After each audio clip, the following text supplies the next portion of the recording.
आप सभी भाई बहनों का आध्यात्मिक ज्ञानात्मक चैनल की ब्रह्म मुहूर्त ज्ञान उपदेश कक्षा में एक बार फिर स्वागत है।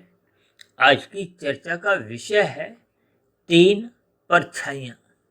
हो सकता है नाम सुनकर पढ़कर आपको कुछ अचंभा सा हो रहा होगा, क्योंकि परछाइयाँ शब्द अपने आप में बहुत ही साधारण है। लेकिन ये जो नीचे हमने तीन अलग अलग आपके हमारे तीन शरीरों के नाम लिखे हैं, क्योंकि स्थूल शरीर की परछाई तो आपके हमारे व्यवहार में दिखने में आती है। हम दिन में जब सूर्य के समक्ष होते हैं तो सड़क पे जमीन पे आपको हमें परछाई दिखती है। लेकिन स्थूल शरीर के द्वारा कर्म जो होते हैं उनके मन बुद्धि सूक्ष्म शरीर के स्तर पर परछाई पड़ती है। इसी तरह सूक्ष्म शरीर की कारण शरीर पे परछाई पड़ती है, और कारण शरीर की जैसी जैसी स्थितियां हम बना लेते हैं उनकी परछाई फिर आत्मा पे पड़ती है। देखिए, ये बहुत ही सूक्ष्म स्थितियां हैं। इन सभी सूक्ष्म स्थितियों के जैसे जैसे मनुष्य को भावार्थ समझ में आने लगते हैं, फिर वैसे वैसे आपके हमारे जीवन में सुधार होता है। क्योंकि हमारी तो देखिए प्रतिदिन ही ऐसा प्रयास बना रहता है कि चाहे ब्रह्म मुहूर्त ज्ञान उपदेश कक्षा की वीडियो हो, चाहे संध्या बेला ज्ञान कक्षा की वीडियो हो। देखिए, संध्या बेला ज्ञान कक्षा में तो कुछ हम साधारण विषय भी ले लेते हैं। हालांकि आज का विषय दिखने में तो बहुत ही एक साधारण सा है, लेकिन कुछ परिस्थितियों में ये साधारण दिखने वाली स्थितियां भी धीरे धीरे सूक्ष्म होती जाती हैं। तो फिर ऐसी स्थितियों में एक साधारण राजसी या तामसी मनुष्यों को इन सभी स्थितियों से 100% ज्ञान मिल नहीं पाता। देखिए, इन सभी स्थितियों का आपको भी कोई आरंभिक स्तर पर कोई बुरा नहीं मानना। देखिए, सब अलग अलग स्वभाव रखते हैं। आपका हमारे कारण शरीर में सबकी अलग अलग स्थिति है। किसी का कारण शरीर में देखिए तमोगुण की प्रधानता है, किसी के रजोगुण की प्रधानता है, किसी के सतोगुण की प्रधानता है। ये तो जैसा जैसा हम प्रकृति के तीन गुणों का संग करते जाते हैं तो फिर वैसा वैसा रंग ये बदलते जाते हैं। इसलिए तो बार बार कहा जाता है, मनुष्य जोनि पाकर सत्संग करो। यदि मनुष्य सत्संग नहीं करता तो ये तो हालांकि बहुत ही एक आरंभिक स्थितियां हैं। ये स्थूल शरीर के स्तर पर ही एक सत्संग की स्थितियां होती हैं। और संसार में तो हम देखते हैं कि लोग कितना ही पूजा पाठ करते हैं, कुछ और भी परोपकार के कार्य करते हुए दिखाई देते हैं। और ये सत्संग जैसी स्थितियां भी देखिए, कथा कहानियां व्रत तप त्योहार, इन सभी स्थितियों में भी जिनको अक्सर हम देखिए एक कर्म कांड का नाम देते हैं। देखिए, इन कर्म कांडों की भी कोई निंदा नहीं है, लेकिन ये सभी स्थितियां कुछ दिन पहले हमने एक वीडियो प्रसारित किया था। उन कर्म कांडों को हमने एक नर्सरी कक्षाओं से जोड़ा था। अब नर्सरी कक्षा में पास होने के बाद भी देखिए, हम कोई बड़े पद के लिए आईएएस की परीक्षा में तो कोई एक बैठ नहीं सकते। ये एक आरंभिक स्थिति है। देखिए, मैं जब जब कुछ शब्दों द्वारा कुछ एक उदाहरण देता हूँ तो उस उदाहरण की स्थितियों में आपको उन उदाहरणों से आराम से सुनते हुए उस पर थोड़ा विचार करते हुए अपनी जो एकाग्रता है, ताकि ये बात सूक्ष्म स्तर पर आपके हमारे समझ में आ जाए। देखिए, ये जो हमने तीन शरीर नीचे लिखे हैं, स्थूल शरीर, सूक्ष्म शरीर और कारण शरीर, इन तीन शरीरों का तो हम देखिए प्रतिदिन ही चर्चा करते रहते हैं। ये तो हम संध्या बेला ज्ञान कक्षा में भी चर्चा करते रहते हैं। और चर्चा में अक्सर मैं इस बात का भी एक रहस्य खोलता हूँ कि मेरे जीवन में भी अब तक जितने मनुष्य देखिए एक परिचय में आए हैं, उनमें से भी लेकिन 90 से भी अधिक प्रतिशत लोगों को कभी अपने कार्यशील का नाम ही नहीं सुना। अब जैसे जैसे देखिए मैं इन सभी स्थितियों पर प्रतिदिन ही कुछ प्रकाश डालता हूँ तो कुछ लोगों को ये बात सुनने में आने लगी है।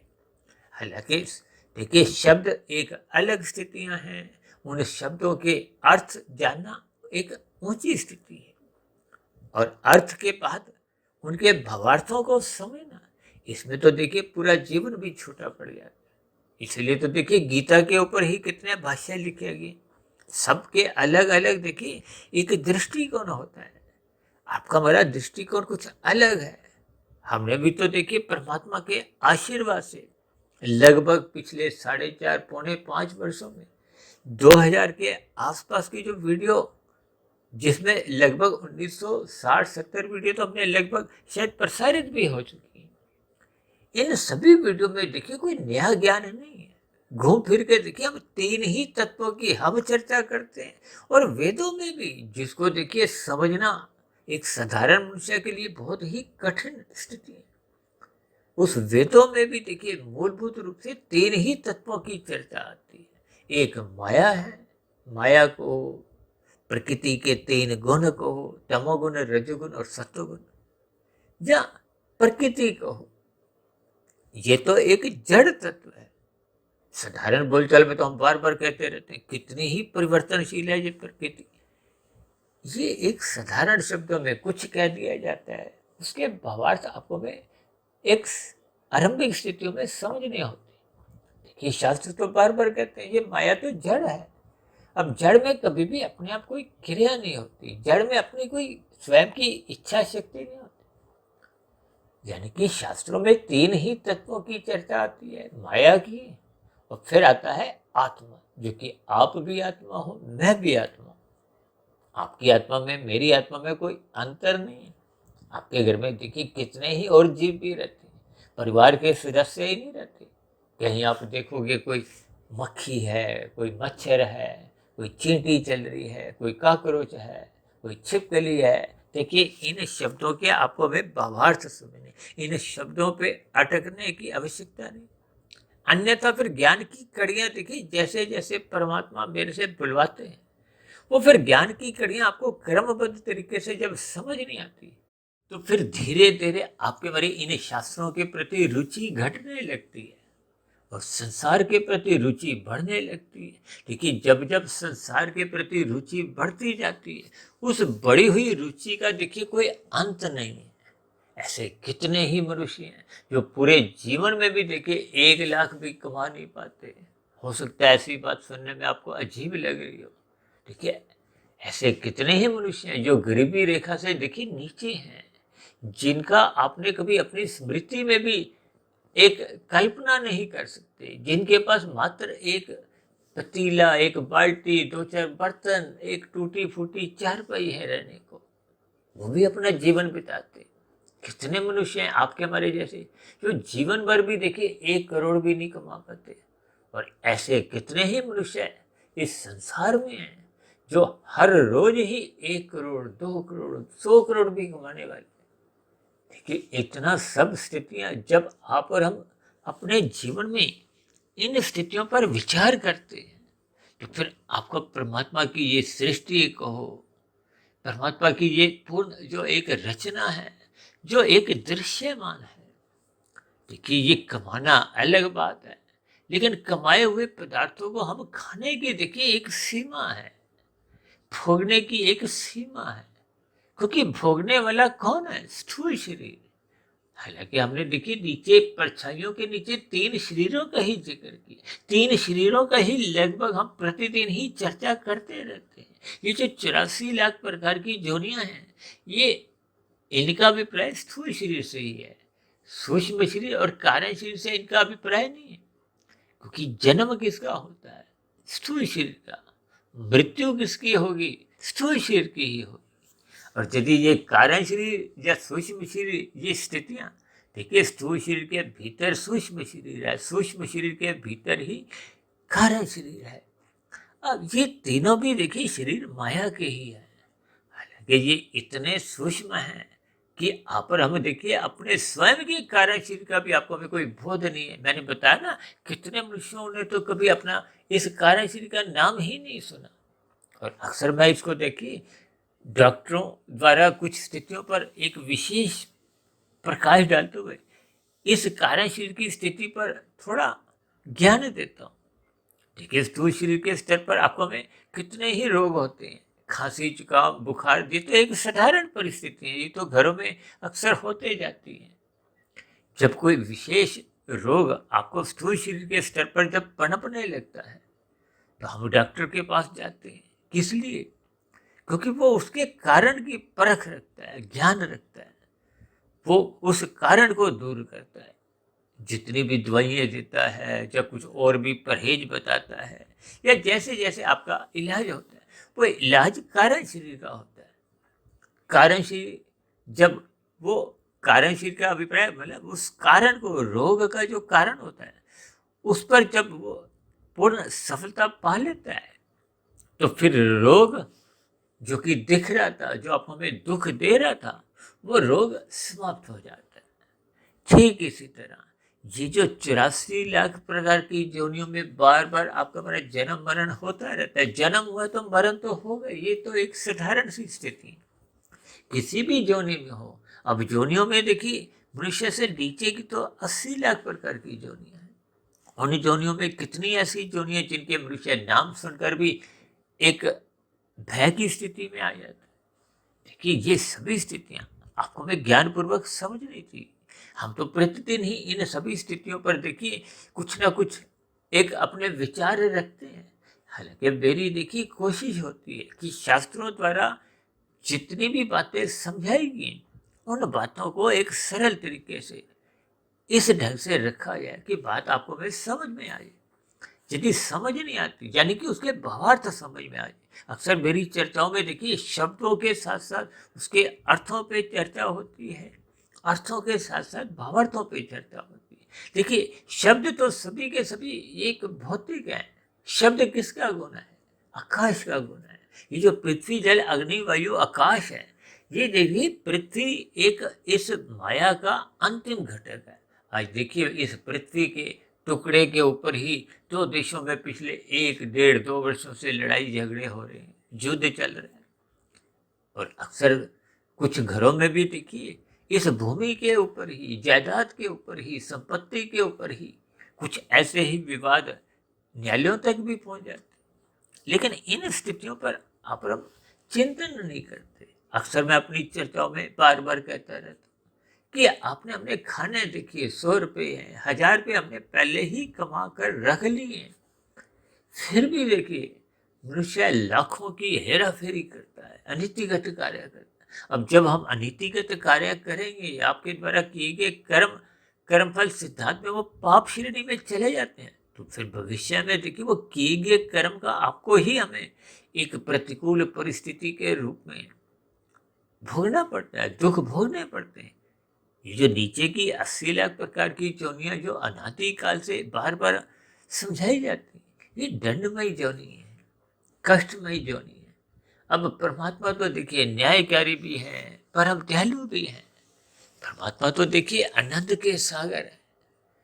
यदि हम परमात्मा की सम्मुखता नहीं मनाते, परमात्मा के ज्ञान विज्ञान को हम समझते नहीं, हम तो देखिए प्रतिदिन बार बार कहते हैं अपने इन 3 शरीरों को समझो। इन 3 शरीरों को समझने से संबंधित ही आज तक हमने देखी कितनी ही वीडियो बनाई है, क्योंकि सबके नाम अलग अलग हैं। तो फिर उन नामों के अनुसार ही हमारी चर्चा में परमात्मा में जैसे जैसे कुछ शब्द देते जाते हैं, हम अपनी चर्चा पर चलते जाते हैं।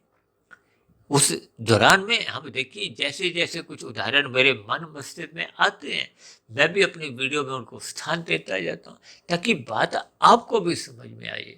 और सबसे बड़ी बात क्या है, देखिए मेरे भीतर भी जो परमात्मा का दिया गया जो एक ज्ञान है, उस ज्ञान को भी मैं जीवित रखना चाहता हूँ, ताकि आपके हमारे जीवन में जो दिनचर्या है वो अनुशासित बने रहे।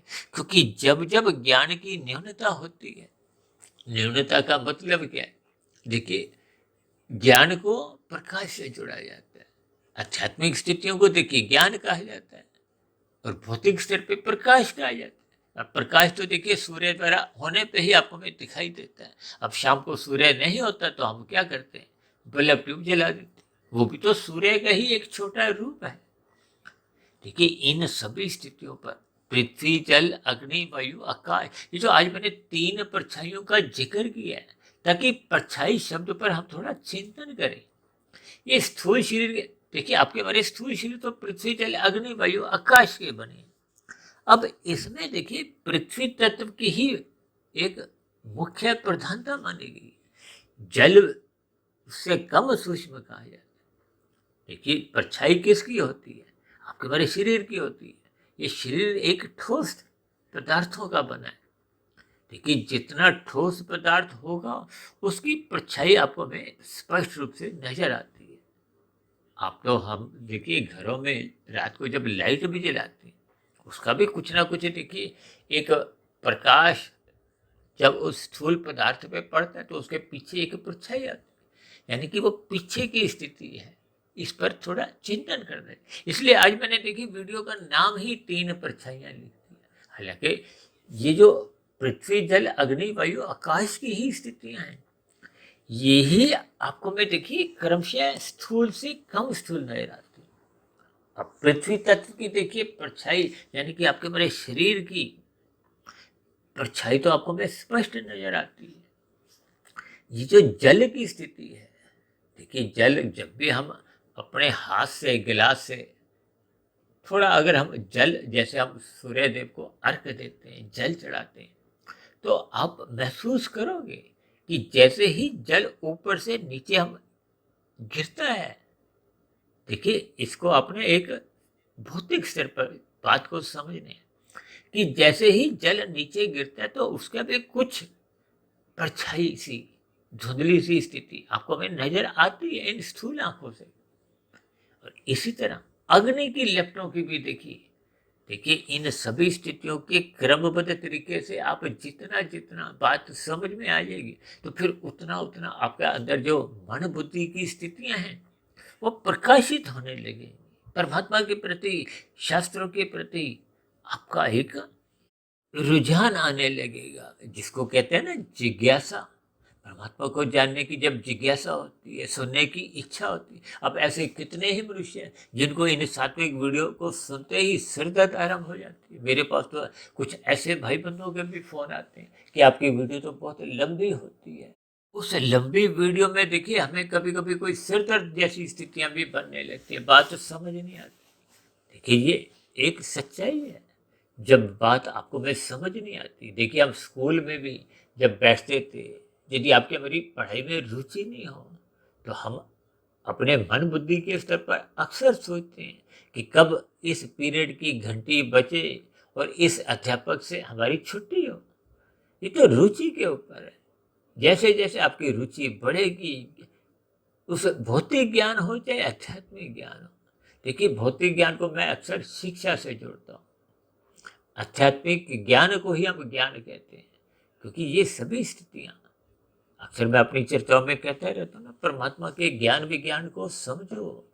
स्वयं भगवान श्री कृष्ण जी ने गीता में प्रकृति के 3 गुणों के ज्ञान को विशेष ज्ञान गुणतम ज्ञान कहा है।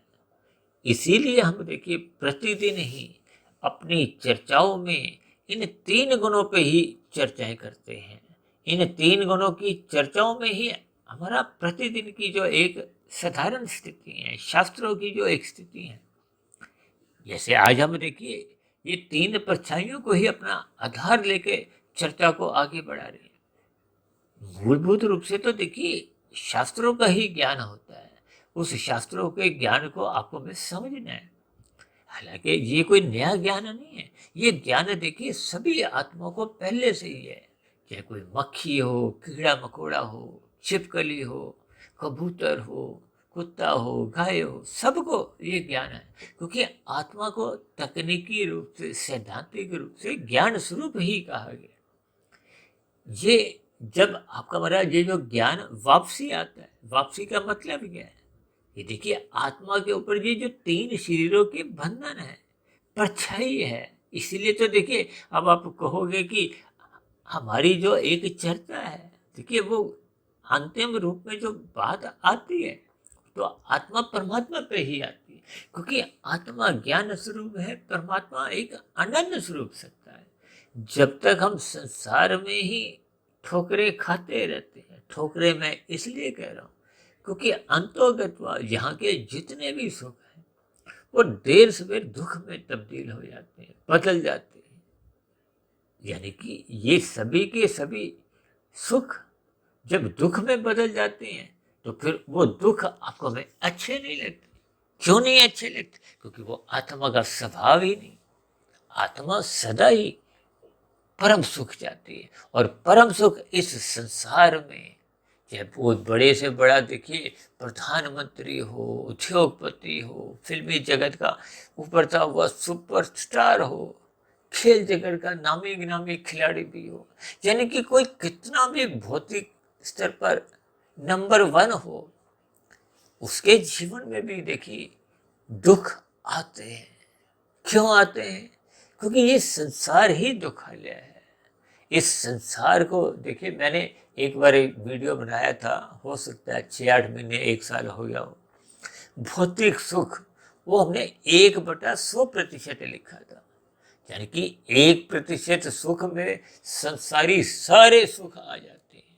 युवा अवस्था भी हो, आपकी स्वस्थ शरीर की स्थिति भी हो, अनुकूल परिस्थितियां हो, इन परिस्थितियों का अभिप्राय देखिए, भौगोलिक परिस्थितियां भी आप ले सकते हो, राजनीतिक स्तर पर भी ले सकते हो, परिवार के स्तर पर भी ले सकते हो, सामाजिक स्तर पर भी ले सकते हो। यानी कि ये सभी अनुकूलताएं होने पे भी इन संसारी सुखों की परम स्थिति को, हालांकि देखिए परम शब्द तो परमात्मा के लिए ही आता है, तभी तो उसको परमात्मा कहा जाता है। देखिए परमात्मा शब्द का जब आप संधि विच्छेद करते हो तो उसमें 2 शब्द निकल के आते हैं, एक आता है परम, दूसरा आता है आत्मा। और हम सब तो एक साधारण आत्मा है, अनंत आत्मा है। देखिए अनंत का मतलब ये भी नहीं है कि इनमें कोई कम अधिक होते हैं, वो अलग बात है कि देखिए अलग अलग जोनियों में कोई गड़बड़ हो जाती है। मनुष्य कम हो सकते हैं, अधिक हो सकते हैं, पक्षी कम हो सकते हैं, अधिक हो सकते हैं। वो तो देखिए कर्मों के आधार पे ही स्थितियां बनती हैं, क्योंकि मनुष्य जोनि तो मिलती ही तभी है जब संचित कर्मों में पुण्य कर्मों की कम से कम 51% की स्थिति होती है। और पुण्य कर्मों का अभिप्राय राजसी और सात्विक कर्मों से। देखिए राजसी कर्म तो लगभग 0 के बराबर ही होते हैं, ये ना पाप कर्म गिने जाते हैं। पुण्य कर्म इसलिए कह दिया जाता है क्योंकि ये पाप कर्मों की श्रेणी में तो रख नहीं सकते। राजसी कर्म का अभिप्राय जब हम धर्मानुसार विधि विधान द्वारा अपने कर्मों को एक दिशा देते हैं, अपने सुख को सुनिश्चित कर लेते हैं, बशर्ते हम दूसरों को दुख नहीं देते। दूसरों को दुख देते ही फिर हम तमोगुण में गिर जाते हैं। निषेध कर्मों में आपके मरी एक कर्म की स्थिति मान ली जाती है। कर्मफल सिद्धांत की देखिए बारीकियां बहुत ही सूक्ष्म है। स्वयं भगवान श्री कृष्ण जी कहते हैं कि अच्छे से अच्छा बुद्धिमान। देखिए बुद्धिमान का अभिप्राय जिसकी स्थिति सात्विक स्तर पर बहुत ही अधिक मजबूत है। ऐसे मनुष्यों के लिए भी भगवान श्री कृष्ण जी कहते हैं कि कर्मफल सिद्धांत की बारीकियों को वो भी पूर्ण रूप से समझ नहीं पाता। हमने भी देखिए परमात्मा की प्रेरणा से लगभग 200-250 वीडियो तो कर्मों के ऊपर ही बनाई है, और पाप कर्मों के ऊपर तो हमने देखिए 15-20 वीडियो ही प्रत्यक्ष रूप से बनाई है। क्योंकि ऐसे कितने ही कर्म है जिनको मनुष्य मरते दम तक पाप कर्म भी समझता नहीं है, लेकिन आपका मेरा कर्माशय में वो पाप श्रेणी में चले जाते हैं। ये बहुत ही सूक्ष्म स्थिति है। इस पर हमने विभिन्न उदाहरणों द्वारा इस पर हमने कुछ प्रकाश पहले भी डाला है। हालांकि आज हमारा विषय तो देखिए परछाई के इर्द गिर्द ही घूम रहा है, ताकि बात आपको मैं समझ में आ जाए। जैसे पृथ्वी जल अग्नि वायु आकाश है, अब पृथ्वी की परछाई ठोस है, जल की परछाई उसके सापेक्ष दृष्टिकोण से कमजोर है, जल से भी कमजोर परछाई अग्नि की है। अब आप कहोगे वायु की क्या स्थिति है? देखिए वायु का तो आपको मैं कुछ भी कोई विशेष परछाई का बोध हो नहीं सकता। इसी तरह आकाश की और भी कमजोर स्थिति है। इन सभी स्थितियों पर मैं इसलिए प्रकाश डाल रहा हूं ताकि सर्वप्रथम तो आपको मैं स्थूल शरीर के स्तर पर ही जानकारी हो जाए। अब स्थूल शरीर का जो एक मुख्य एक आधार क्या, वो सूक्ष्म कारण है, उसके सूक्ष्म विषय हैं जिनके कारण माता के गर्भ में आपके बड़े शरीर का एक निर्माण होता है। ये इसके सूक्ष्म भूत है। पृथ्वी का सूक्ष्म भूत क्या है? गंध, जल का रस, अग्नि का रूप, वायु का स्पर्श और आकाश का शब्द। ये जो मैं बोल रहा हूं ये शब्द है, इनके आपने अर्थ समझने हैं। देखिए ये सभी स्थितियां केवल स्थूल शरीर तक, ये पृथ्वी जल अग्नि वायु आकाश शास्त्रों में ही इनको तामसी कहा गया। इनके जो सूक्ष्म भूत हैं उनको तन्मात्रा भी कहा जाता है, आपके बारे भोग विषय भी कह दिया जाता है। ये भी तामसी। अब तामस से तामस ही एक स्थितियां बनती हैं। कि शास्त्रों में तो बार बार कहा गया, ये जो स्थूल शरीर के स्तर पर आपके मरीज जो एक विषय भोगों को भोगने की लोलुपता बनी रहती है, उसका भी पीछे का कारण क्या है कि आपका हमारा शरीर ही भोगों का एक परिणाम है। हालांकि इस सभी स्थितियों को आपको मैं ज्ञानपूर्वक समझना है, ताकि मनुष्य योनि का एक विशेष लाभ आपको में मिल सके, आपके मेरे कर्मों में कहीं भी कोई बिगाड़ नहीं आए, आपके मेरे संस्कारों में बिगाड़ नहीं आए। क्योंकि जब जब कर्म बिगड़ेंगे तो आपका हमारा कर्मशय बिगड़ेगा। स्थूल शरीर के स्तर पर हम जो भी कर्म करते हैं उसका कर्मशय बनता है, और कर्मशय के साथ साथ संस्कार बनते हैं। और जब जब हम मन के स्तर पर, बुद्धि के स्तर पर विचार करते हैं, चिंतन करते हैं, उनका देखिए कर्माशय नहीं बनता, उनके मात्र संस्कार बनते हैं। और ये कर्माशय संस्कार की स्थितियां कारण शरीर में रहती हैं। ये सूक्ष्म शरीर देखिए 17 तत्वों का है, 5 सूक्ष्म भूत जिनके कारण आपका हमारा शरीर का निर्माण होता है। इसी तरह स्थूल शरीर की 10 गोलकें हैं, 5 ज्ञानेंद्रिय, 5 कर्मेंद्रिय। 5 ज्ञानेंद्रियों द्वारा यानी कि नाक, जिह्वा, आंख, त्वचा, कान द्वारा हम 5 भोग्य विषयों का सुख भोगते हैं। और 5 कर्मेंद्रियां हाथ, पैर, वाणी, लिंग, गुदा, इनके द्वारा हम नए कर्म करते हैं, क्रियाएं करते हैं। यानी कि सूक्ष्म शरीर 17 तत्वों का और कारण शरीर 1 तत्व का, अहंकार तत्व। अहंकार का अभिप्राय यहाँ कर्ता भाव से है। जब हम कहते हैं ना ये मैंने किया, जिस चीज को हम स्वयं करते हैं एक फल भोगने की इच्छा से, तो उसका कर्माशय बनता है, संस्कार बनते हैं। देखिए संस्कारों की अलग स्थितियां हैं, कर्माशय की अलग स्थिति है। ये जो कर्मों के अनुकूल प्रतिकूल फल आते हैं, सुख और दुख, अनुकूल परिस्थितियों को सुख कहा जाता है, प्रतिकूल परिस्थितियों को दुख कहा जाता है। ये जो हम परोपकार के कार्य करते हैं सत्वगुण में रहते हुए, ये एक विशेष पुण्य कर्म माने जाते हैं। इनके एक अच्छे अच्छे विशेष प्रकार के सुख मिलते हैं। लेकिन ये तीनों स्थितियां देखिए एक कर्मफल सिद्धांत के अंतर्गत आपका हमारा कर्मशय बनाती है। इनका केवल इतना ही योगदान है कि किए गए कर्म आपको एक ना एक दिन फल देता है।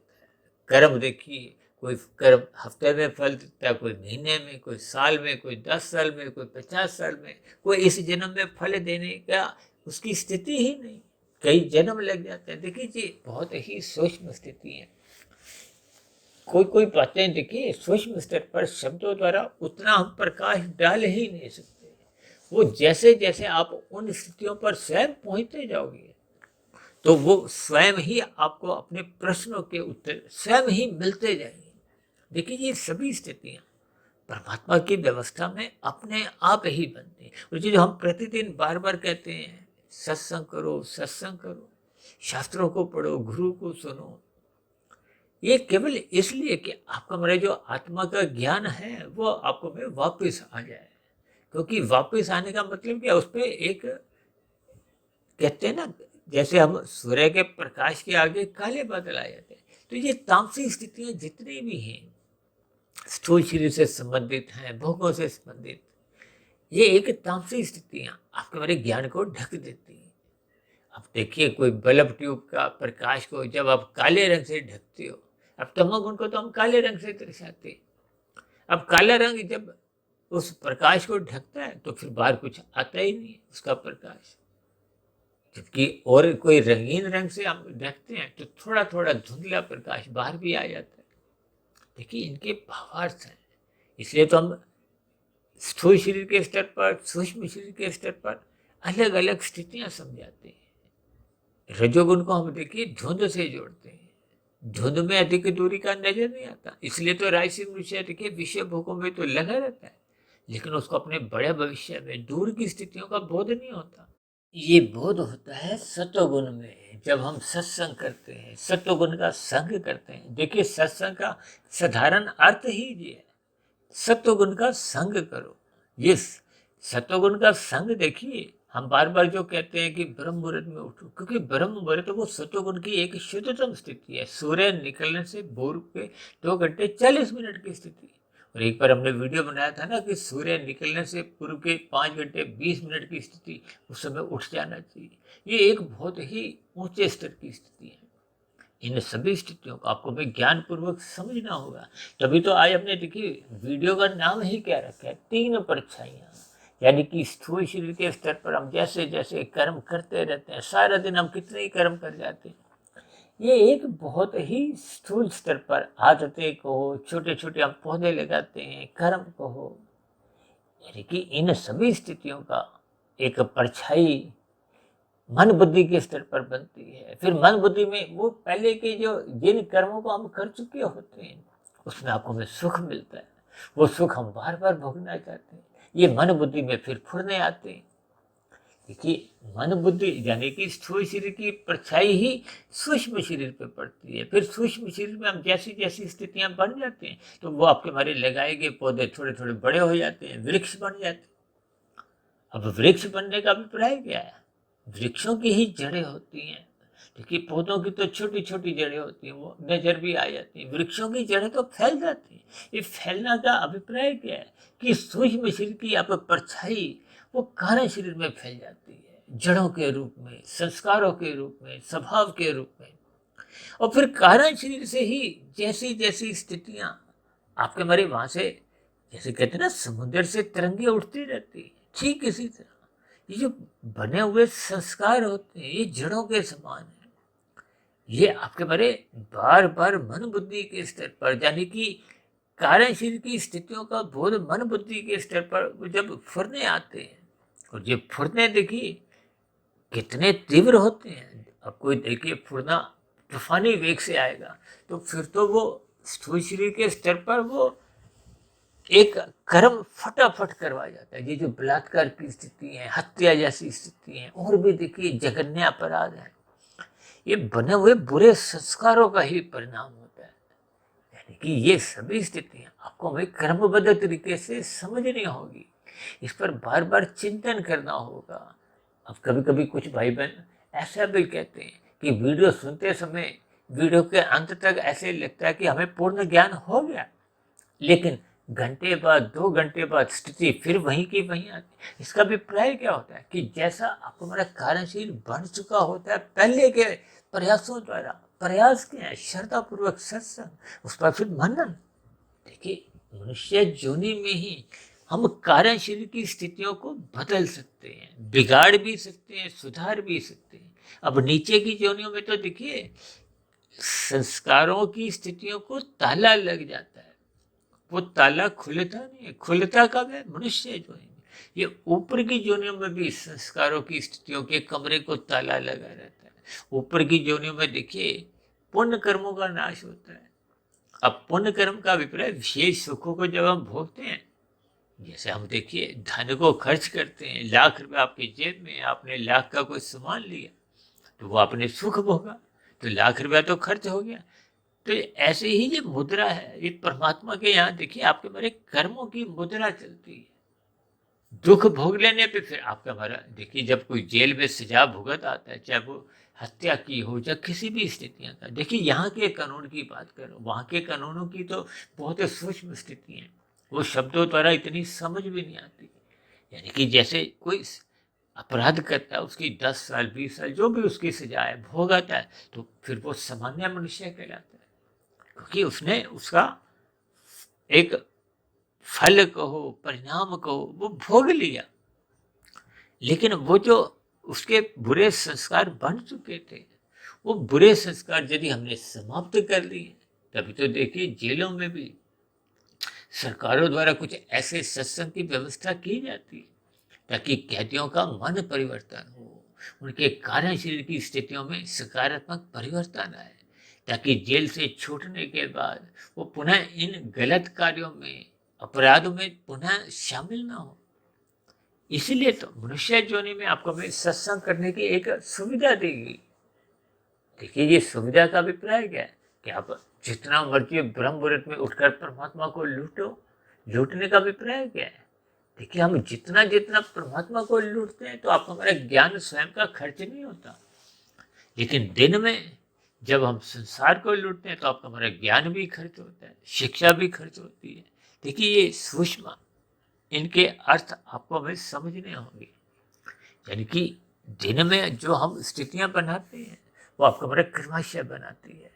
ये कर्माशय संस्कारों की देखिए बहुत ही सूक्ष्म स्थिति है। इसलिए आज हमने देखिए वीडियो का नाम ही क्या रखा है, ये तीन परछाइयाँ। स्थूल शरीर के स्तर पर हम जैसी जैसी स्थितियां बनाते हैं इसकी परछाई ही सूक्ष्म शरीर पर पड़ती है। फिर स्थूल शरीर और सूक्ष्म शरीर की ही परछाई कारण शरीर में पड़ती है और कारण शरीर की ही परछाई आत्मा पे पड़ती है। अब देखिए ये कितनी ही सूक्ष्म स्थिति है जिसको हमने देखिए बहुत ही स्थूल स्तर पर परछाई से जोड़ा है। देखिए परछाई अपने आप में यानी कि जैसा जैसा हम कारण शरीर एक संस्कार रूप में बना लेते हैं। अभी कुछ दिन पहले हमने एक वीडियो प्रसारित किया था ना कि कारण शरीर हमने शुद्ध करना है। शुद्ध करने का अभिप्राय क्या है कि जो तामसी और राजसी स्थितियों को हमने समाप्त करना है। शास्त्रों में कहा गया दग्ध बीज करना होता है। ये संस्कार कभी कभी लगता है सो गए, सुप्त अवस्था में कमजोर भी हो जाते हैं। देखिए अक्सर मैं अपनी चर्चाओं में ऐसे शब्द भी बोलता हूँ कि पूरे जीवन में बुरा संस्कार मिटाने में पूरा जीवन छोटा पड़ जाता है, अच्छा संस्कार बनाने में भी ये पूरा जीवन छोटा पड़ जाता है।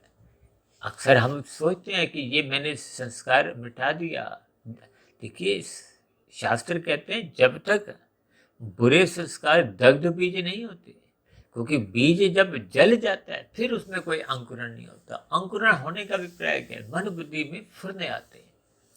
ये अंकुरण का अभिप्राय ये छोटे छोटे जो एक स्थितियां हैं अंकुरण की, और फिर स्थूल शरीर के स्तर पर यही कर्म करवाती। यानी कि कर्म, वृत्ति और संस्कार, इन सभी स्थितियों को क्रमबद्ध तरीके से समझना होगा। इसलिए आज हमने देखी ये तीन परछाइयों को एक विशेष महत्व दिया है।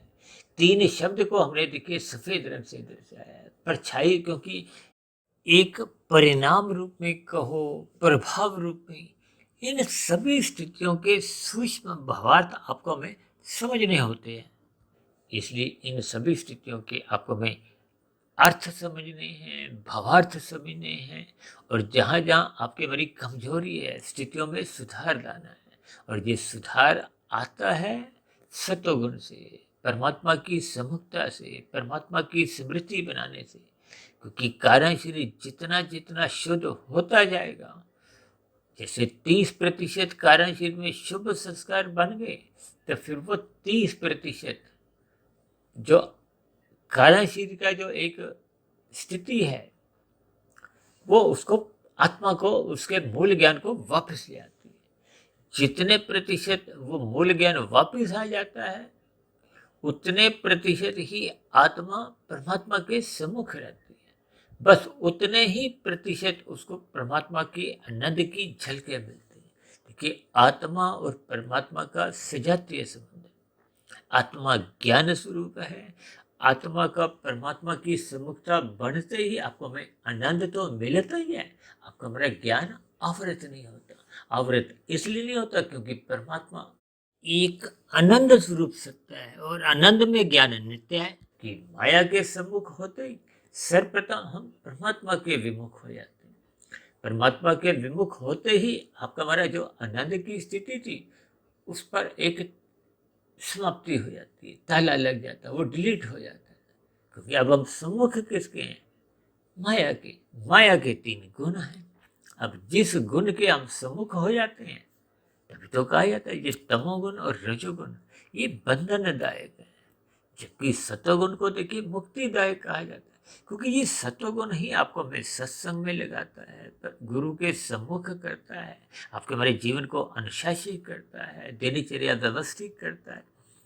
कुल मिलाकर ये सतोगुण एक मुक्तिदायक गुण है। इसलिए बार बार कहा जाता है सत्संग करो, सत्संग करो।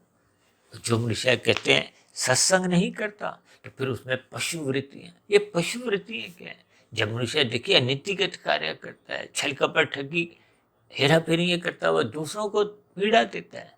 अब देखिए जब हम पाप कर्म करेंगे तो भविष्य में उसके दुख रूपी परिणाम आपको हमें ही भुगतने होते हैं। इसीलिए तो ये 80 लाख प्रकार की जोनियां ये दंडमय जोनी है। अब परमात्मा ने देखिए, क्योंकि परमात्मा तो परम दयालु है, परमात्मा ने उनको क्रम से अचेत रख दिया ताकि उनको बोध ही नहीं हो। लेकिन अब नीचे की योनियों में उनके दिन प्रति हर दिन कुछ ना कुछ पाप कर्म तो घटते रहते हैं। अब क्या हजारों लाखों करोड़ों अरबों खरबों कितनी योनियों में वो सब घट घट के वो पुण्य कर्मों के बराबर आ जाएंगे। अब किसी के पुण्य कर्म 20% हैं, पाप कर्म 80% है, तो वो 80 के देखिए घटते हैं ना। उन 80 होंगे, 78 होंगे, 75, 70, 62, वो घटते घटते जब वो 20% पे आ जाएंगे, चाहे लाखों करोड़ों अरबों खरबों कितने युग भी बीत जाए, उसकी कोई गारंटी नहीं।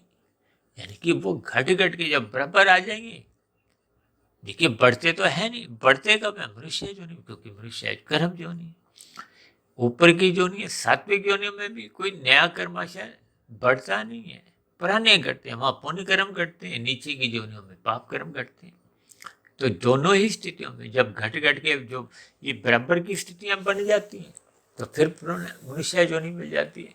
इसी तरह ये संसार का प्रवाह देखिए चलता रहता है, जिसको मैंने आज अलग अलग स्थितियों द्वारा परमात्मा ने कैसे कैसे मुझे प्रेरित किया, वीडियो को आगे हमने दिशा दी। मन में आया था ये 3 परछाइयों की स्थितियों पर थोड़ा हम अपना एक जिक्र करें, ताकि बात आपको में सूक्ष्म स्तर पर समझ में आ जाए। देखिए शब्द तो परछाई अपने आप में कोई विशेष स्थिति नहीं है, लेकिन जैसे जैसे कर्मबद्ध तरीके से इन 3 शरीरों की स्थितियों का आपको में बोध होने लगता है, तो ये सभी स्थितियां परमात्मा की सम्मुखता करवाती हैं। परमात्मा की सम्मुखता होना ही जीवन की एक सफलता है। हालांकि आज संसार में देखिए लोग संसारी सुखों को पाने में ही लगे रहते हैं, उनको पाते हुए हम जितना संग्रह कर लेते हैं उसी को ही एक सफलता मान लेते हैं। देखिए भौतिक स्तर पर वो सफलता हो भी सकती है, लेकिन आध्यात्मिक स्तर पर सफलता का अभिप्राय जीवन की सार्थकता से लिया जाता है। इन सभी स्थितियों पर हम कभी अलग वीडियो में कोई विशेष प्रकाश डालेंगे। देखिए ये सभी स्थितियां अक्सर हम अपनी वीडियो में कोई कोई शब्द जैसे जैसे बोल देते हैं, वो भविष्य में देखिए बनने वाली वीडियो के ही एक आधार भी बन जाते हैं। जैसे जैसे शब्द परमात्मा चर्चा में मुख से निकलवाते हैं, वो भविष्य में आने वाली वीडियो का एक नाम बन जाते हैं। देखिए हमने तो चर्चा ही करनी है कि किसी तरह आपके हमारे जीवन में सात्विकता बनी रहे, अनुशासन बना रहे, बुराइयों से हम बचें, क्योंकि मनुष्य जीवन में हर क्षण ये जो 3 गुण हैं ये कर्म से चलते रहते हैं। अब जिस गुण का हम संग करते हैं उसका फिर प्रभाव पड़ता है। प्रभाव को हो, परछाई को हो, ये सभी स्थितियां देखिए मात्र शब्दों से ही आपको में कुछ ज्ञानमय स्थितियों का बोध होने लगता है। तो इन पर आपको में चिंतन करना होगा, ताकि हम ब्रह्म मुहूर्त में उठना आरंभ करते हैं। सत्वगुण का अधिक संग होने से फिर आपका हमारा दिन में जब रजोगुण की स्थितियां आती हैं, फिर उस रजोगुण में आपका हमारा कोई एक फिसलना नहीं होता, भोग अमर्यादित नहीं होते, क्योंकि अमर्यादित विषय भोग देर सवेर मनुष्य से पाप कर्म करवाते हैं, तमोगुण में गिराते हैं। तो फिर आपका हमारा कर्माशय बिगड़ता है। यानी कि ये सभी स्थितियां जो अभी हमने कर्मबद्ध तरीके से परछाई के अंतर्गत समझाने का एक प्रयास किया था, तो फिर वैसी वैसी स्थितियां बनती रहती हैं, बिगड़ती रहती हैं। ये निर्भर करता है कि हम किस गुण विशेष का संग कर रहे हैं। इसलिए तो भागवत पुराण में देखिए वो जो 5 स्थितियां कलयुग की समझाई गई हैं, धूत कीड़ा, मद्यपान, स्त्री संग, हिंसा और स्वर्ण, जो कि अनीतिगत कार्यों से धन है, इनका संग मत करो। ये तामसी स्थितियां हैं। इन कलयुगी निंदनीय स्थानों पर जाने मात्र से ही मनुष्य से कब कितने पाप कर्म होने लगते हैं, मनुष्य को स्वयं भी बोध नहीं होता। इन सभी स्थितियों पर आप चिंतन करें। अब इन्हीं शब्दों के साथ आज की चर्चा विशेष को अब हम यहीं विश्राम देते हैं।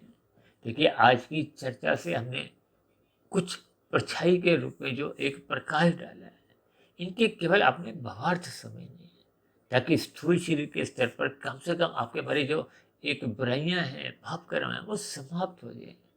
क्योंकि अक्सर बुराइयां देखिए आरंभिक स्तर पर स्थूल शरीर के स्तर पर ही आती हैं, फिर धीरे धीरे इनकी परछाई सूक्ष्म शरीर मन बुद्धि में पहुंच जाती है, फिर ये धीरे धीरे कुछ आंशिक स्वभाव सा बन जाता है, फिर धीरे धीरे इसकी परछाई कहो स्वभाव कहो कारण शरीर में एक संस्कार की एक स्थितियां बनाने लगती हैं।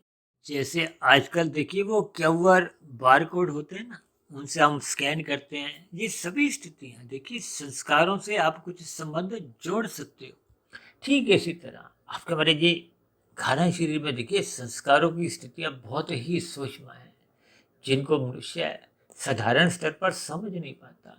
मनुष्य स्वयं के कारण शरीर को ही समझ नहीं पाता और दूसरों की तो हम देखिए सूक्ष्म शरीर को भी समझ नहीं पाते।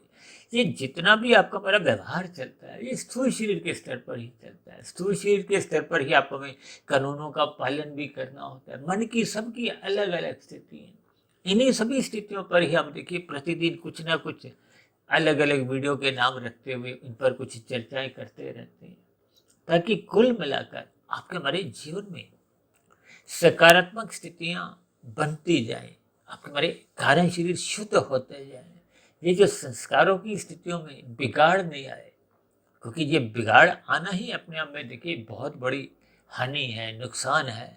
और मनुष्य जीवन का नुकसान ही फिर देखिए आगे की जोनियों में फिर वो अधोगति की स्थितियां बनाता है।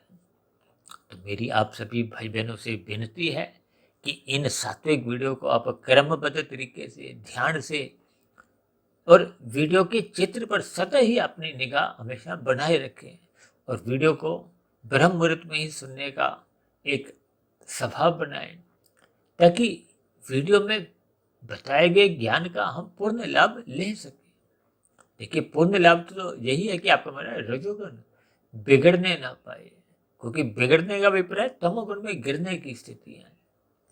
तो ऐसी हमारी शुभ स्थितियां निरंतर बढ़ती जाएं, आपका हमारा कारण शरीर शुद्ध होता जाए, ताकि आत्मा और परमात्मा का जो एक सजातीय संबंध पहले से ही बना हुआ है उस संबंध को हमने पुनः स्थापित कर लें, ताकि आपके हमारे जीवन में आनंदमय स्थितियां बने।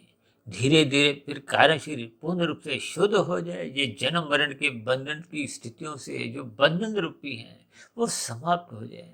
ये 84 लाख प्रकार की जोनियों में जो एक बंधन रूपी स्थिति है वो समाप्त होने का अभिप्राय हम मोक्ष को प्राप्त हो जाए, आध्यात्मिक शरीर की प्राप्ति कर हम लंबे समय के लिए आनंदमय स्थिति में परमात्मा के सानिध्य में जीवन व्यतीत करें। तो ऐसी सभी शुभ स्थितियां हम सभी भाई बहनों के जीवन में भी क्रमशः बढ़ती जाएं और हम पूर्ण स्थिति को पाकर आनंदमय बन जाएं। तो इन्हीं शुभ कामनाओं के साथ अब चर्चा विशेष को यहीं विश्राम देते हैं। फिर भी चर्चा संबंधित आपके मन में कोई विचार आ रहे हों, कोई प्रश्न उठ रहे हों, कोई मेरी ही कही गई चर्चाओं पर शब्दों पर आपको किसी प्रकार की कोई आपत्ति हो, तो आपके प्रश्नों का सुझावों का और शिकायतों का नीचे दिए गए कमेंट्स बॉक्स पर या प्रश्नोत्तर ज्ञान कक्षा में सदा ही स्वागत है। अब चर्चा विशेष को यहीं विश्राम देते हैं, शाम को फिर मिलते हैं संध्या बेला ज्ञान कक्षा में। तब तक आप अपने आध्यात्मिक मित्र सुधीर भाटिया फकीर को इजाजत दें।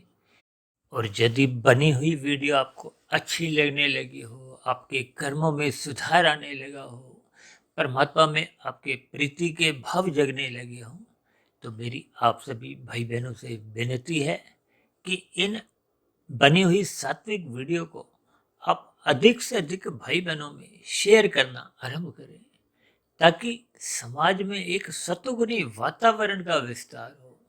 उस सतोगुणी वातावरण में लोगों में परस्पर प्रेम भावना उमड़ बढ़े।